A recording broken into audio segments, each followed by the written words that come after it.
Good morning. I had a few people request that I do a video or post some pictures of my new Winchester Filofax, which you can see is already quite stuffed. I decided to make a video because I don't feel like doing all the typing and photographing and compiling, so this is much faster. So I just love this thing. I've only had it a couple of, like 2 days now. I love the color. It's coming out, it's looking, the camera's rendering this color a little bit more orange than it actually is. It's very much like just a true red. I really like it. It's kind of, you know, it's bright. It's got, it's not like over the top, I don't think, but it's a nice kind of clear, clean color.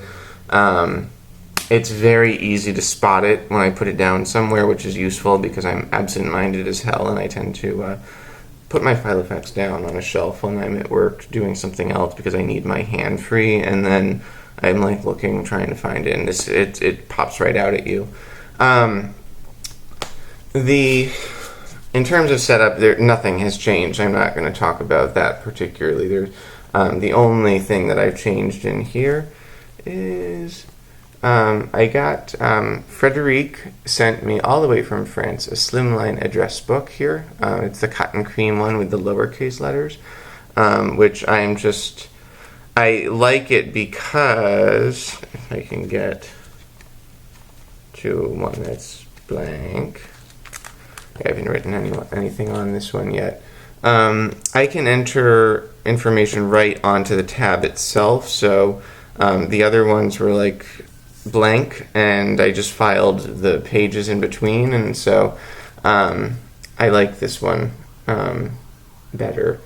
But in terms of the binder itself, let's look at this a little bit. I think a lot of people are familiar with these, but I think the first thing I noticed is that it's constructed very differently from the newer ones. I don't know if this is going to focus very well, but like almost all the ones that I have now, I mean both my Cavendish, the Malden has, the thicknesses of leather have like a thin strip of leather around the edge that binds them, that's then stitched through.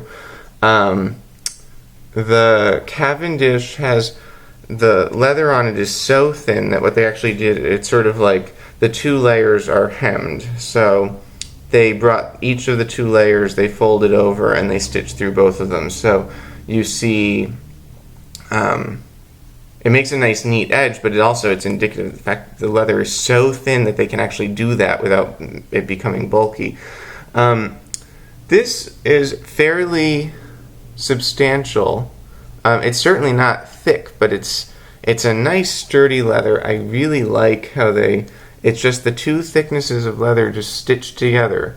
I don't know if you can see that very well, but the ring mechanism is amazing. I don't know why they can't make them like this anymore. I don't have any other Filofax that closes this perfectly.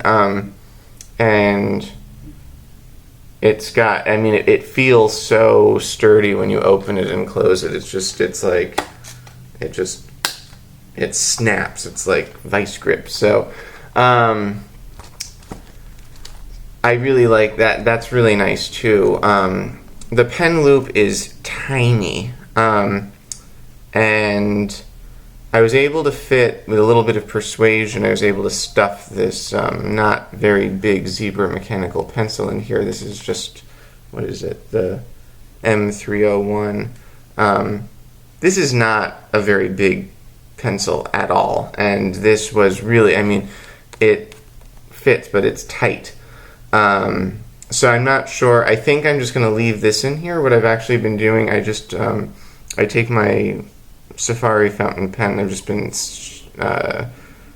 putting it in my shirt pocket with the shirt clip. I just pull it out when I need it and put it back. I was hoping to get like a flex pen loop or something like that and cut it and punch it so I could like tuck a pen in here, but I noticed when I actually snap this closed, I really don't, I mean, I don't think a big fountain pen is going to fit in this little space. So I think I'm probably just going to have to make do. The pencil's probably fine. Anyway, I don't know. Carrying the pen around in my pocket's actually been really handy because even when I don't have this in my hand, I still have a pen with me. So we'll see how that goes. I know my father's been carrying pens in his pocket for decades, and so I am vaguely worried that with my luck I might have a pen gush and ruin my shirt. But anyway, I stuck one of my business cards behind this ID envelope or ID slot window here. I have a bunch of my business cards in this larger pocket here. It's got a full slip pocket here. It's very, very tight. I tried to put some envelopes in here, but it was so snug it was hard to even get them in. It does have these flaps that protect the rings when it's closed, but they also protect the stuff in the pocket that's sticking out from being damaged by the rings, which is actually a really nice feature. I always carry envelopes and note cards. This pocket back here is gusseted. I've always carried note cards and envelopes in my Filofax, and they all get a little bit banged up from when they're stuck in the pocket. The rings tend to like bang up the edge of them, or at least they get dirty or discolored or something. I really like that it's like it's behind the flap, it's kind of closed. I'm very impressed. I mean, aside from the snap here, there's like nothing to break on this. There's no zippers, there's no I mean, yeah, it's all very, very, very like just the design looks like it's something that's going to hold up. The leather certainly feels like it's going to hold up. It's so it's a little bit hard. I had been worried because some people had talked about, I think Kate, the perpetual student, had said that she didn't like hers because it was so kind of stiff. But this, I mean, it's stiff. It's not overly. I mean, and it certainly does lay flat enough for my needs. You know, this binder has been basically, it appears that it's just been stored for 25 years. It was in brand new condition, still in its sleeve. It had all its original inserts undisturbed in the order that they were listed on the package. It looked like somebody bought this and just, they wrote a few things into their 1989 diary, and then it looks like they just put it on a shelf and never touched it again. And so I would kind of expect that with it not opening and closing that it would be really, really stiff, but it's actually, I mean, it's fine. So I love it. I kind of wish it did have bigger rings than this because it is, it's full. But I think that the discipline, needing to discipline myself a little bit on how much I put in these things is not a bad thing. I tend to like have everything but the kitchen sink in. This still has everything essential, and I actually have week on 2 pages diary in through the end of the year. I can probably add a few more weeks into this, probably like January, February can go in here and it will still close okay. It's not that bad. Yeah. So anyway, oh, and the other thing I did want to show you guys quickly, I have kind of monkeyed with so when I first got the week on 2 pages, what I decided to do was like this, that I would just put a sheet of paper in between the 2 faces each week and write the day and the date at the top, and I could just put all the stuff that I need to write down through the day on there. I did this, and then I thought, well, maybe I don't need to do a sheet every day, because I didn't, I skipped lines. It's kind of, not strictly necessary. So then I did this. I self-drew, let's turn a page. So these are parallel to the day spaces on the week on 2 pages, so it just gave me expansion room right across. what I realized was that I wanted to keep personal and work to-dos separate, so I columned them. The personal is down here, work is down here, and it's 1, 2, 3, 4, and 1, 2, 3, 4. So I have like a general list for the week and then space for each day. I found that I kept running out of maxing these out before the day was done. So then, and then these tabs are just, these are the day timer tabs that I had for the month, so I can flip to the month. They're just interleaved where the week begins. So this week, what I did that worked better, I just broke it into 3 and 3. So there's Monday, Tuesday, Wednesday, Thursday, Friday, and weekend. Again, divided down the middle, so I've got personal and work items, and this fits. This actually, I was able to get pretty much everything I needed. So then I could just put my my appointments only basically went on here, and then all of my to-dos for each day went on here.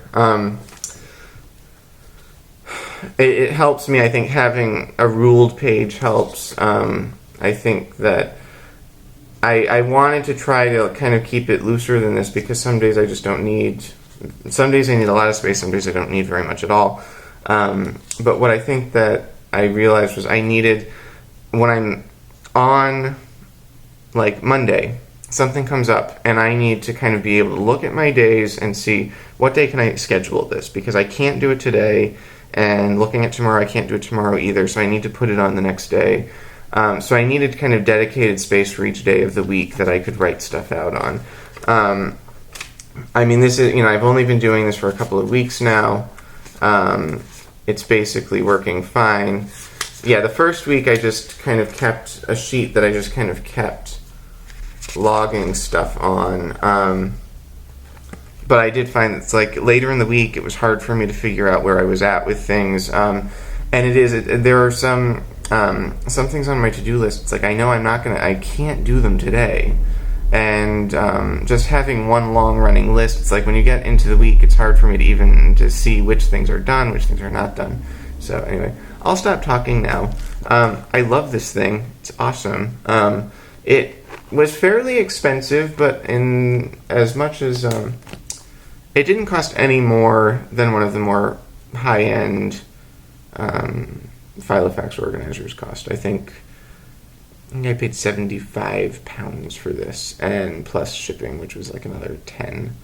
So I'm thinking that was probably about $150. So this didn't cost me more than an Austerly.